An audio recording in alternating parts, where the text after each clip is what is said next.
Commission ఆధీనంలో ఉంటాయి.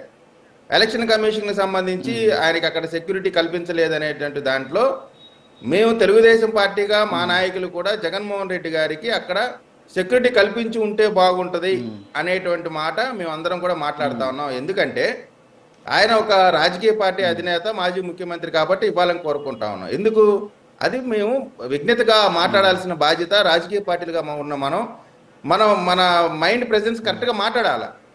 అంతేగాని నా శరీరంలో ఒక భాగం, ఆ భాగం గురించి మాట్లాడితే మీకేంటి అన్నారు.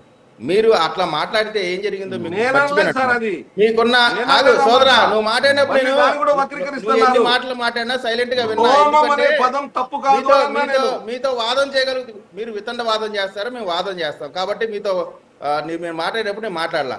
వీళ్ళు ఈ విధంగా పీకటం గురించి మాట్లాడినప్పుడు ప్రజలు అధికార దురహంకారాన్ని పీకారు, మీకున్న అణిచివేత విధానాన్ని పీకేశారు, మీరు దళితులపై చేసిన దాడులకి మీ అధికారాన్ని లాగ్ అవతల పడేశారు, చంపి డోర్ డెలివరీ చేసినటువంటి ఒక ఎమ్మెల్సీని ఆయన్ని స్వయానా ముఖ్యమంత్రి జగన్మోహన్ రెడ్డి గారు ఒళ్ళో కూర్చోబెట్టుకొని మీటింగ్కి వస్తే మీకున్న అధికారాన్ని పీకి పక్కన పడేశారు. జీతాలు కూడా ఇవ్వకుండా ఎంప్లాయీస్ ని, ఉద్యోగస్తుల్ని, పెన్షనర్స్ ని అల్లాడిస్తే మిమ్మల్ని మీకుండేటువంటి అధికారాన్ని పీకి పక్కన పడేశారు. ఇంకా ఇట్లాంటి 100 ఉన్నాయి. మీ పీకటం, మీ ఎంట్రుకలు ఎవడు పీకడండి? మీకున్నటువంటి అహంకారాన్ని, అధికార మదాన్ని మొత్తాన్ని కూడా పీకి ఇంట్లో కూర్చోబెట్టి చివరికి ప్రతిపక్ష హోదా ఇవ్వండి అని యాచించుకునే స్థాయికి తీసుకొచ్చిందంటే అది ప్రజాస్వామ్యం, ప్రజల యొక్క గొప్పతనం.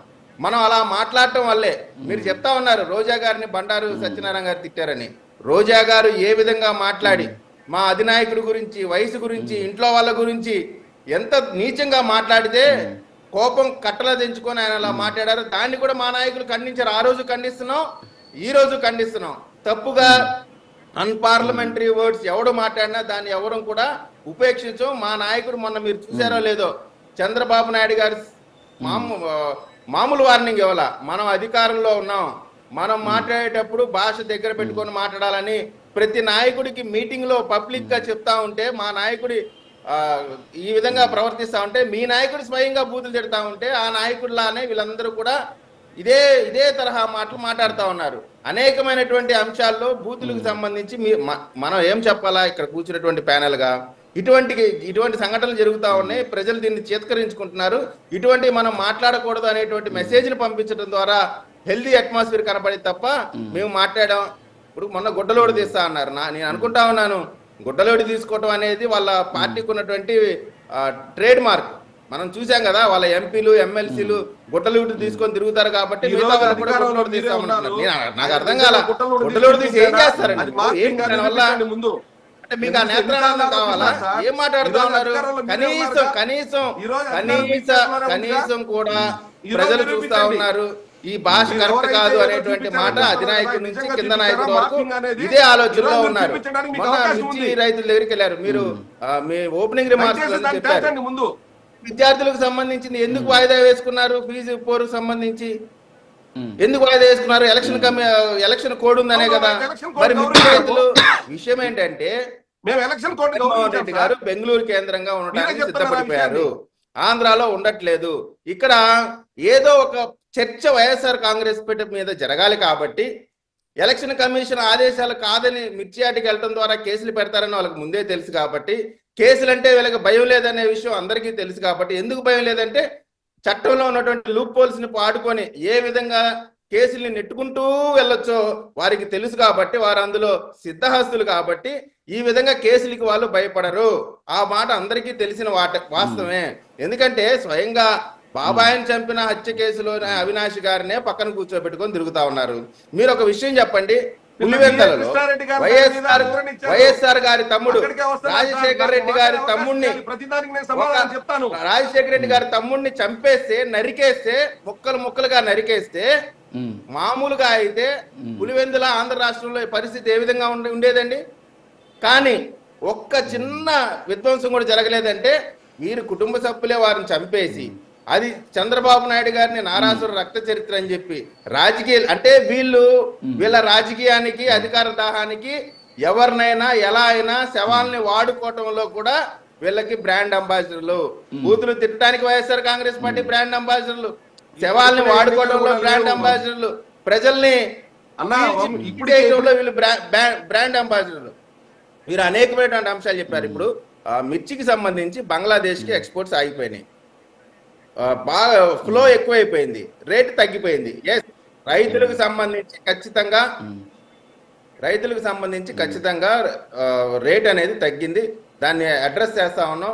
మీరు ఎంపీలు రాజ్యసభ ఉన్నారు, లోక్సభ ఉన్నారు, మీరు ఎక్కడన్నా దాని గురించి మాట్లాడారా? పార్లమెంట్ లో మాట్లాడారా? కానీ మా నాయకులు మాట్లాడుతూ ఉన్నారు, పార్లమెంట్ లో మాట్లాడుతూ ఉన్నారు, కేంద్ర మంత్రుల దగ్గరికి వెళ్తా ఉన్నారు. ఈ సమస్యని సార్ట్అవుట్ చేయడానికి చేయాల్సినటువంటి ప్రతి కార్యక్రమం కూడా ఒక బాధ్యత గల ఎన్డీఏ కూటమిగా చేస్తా ఉన్నాం. ఇందాక పవన్ కళ్యాణ్ గారు కూర్చోబెడతా అన్నారు, కూర్చోబెడతా అన్నారు. ఎటువంటి భాష మీరు మాట్లాడారు? ఆ లఫుట్ గాడు, ఆ బోరుగడ్డ అనిలు ఏ విధంగా బూతులు తిట్టాడు, మీ నాయకులు ఏ విధంగా బూతులు తిట్టారు? ఇంట్లో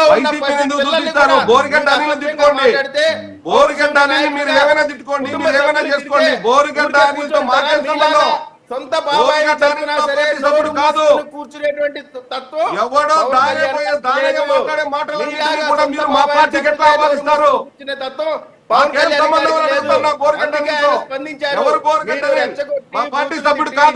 మహిళల్ని మెడల్ వేయాలా? ప్రతి ఒక్కరిని తీసుకొచ్చి మా పార్టీ సభ్యుడు మీరెవరు? ఇంకా మంచిగా మీరు రాబోయే అంటున్నారు కదా, నిజంగా మేము చేయదలుచుకుంటే వైసీపీ పార్టీకి సంబంధించిన అంశంగా చేయదలుచుకుంటే మేము ప్రజాస్వామ్యాన్ని నమ్ముకున్న వాళ్ళం,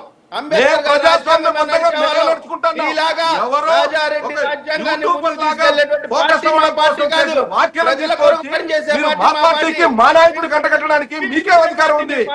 ఇదే ప్రజాస్వామ్యం అంటే. అనిల్కి మా పార్టీకి లేకుండా ఆ బూత్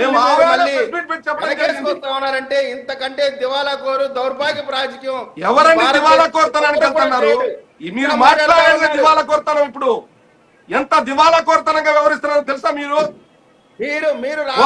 రైతుల్ని పరామర్శకి వెళ్తే మీకు ఎందుకంటే ఎంత కడుపుంట?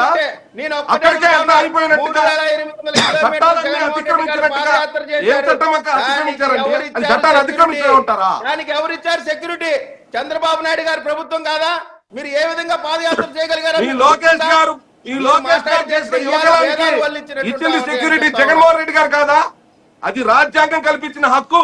ఎవరు ముఖ్యమంత్రిగా ఉన్నా సెక్యూరిటీ ఇచ్చి తీరాలి. ఎవరు ముఖ్యమంత్రిగా ఉన్నా సెక్యూరిటీ ఇచ్చి తీరాలి సార్. అజయ్ కుమార్ గారు, విజయ్ గారు ఒక్క నిమిషం, టైం అవుతుంది, ఒక్క నిమిషం ఆగండి ప్లీజ్. రావు సౌజన్య గారు రియాక్ట్ అవ్వండి.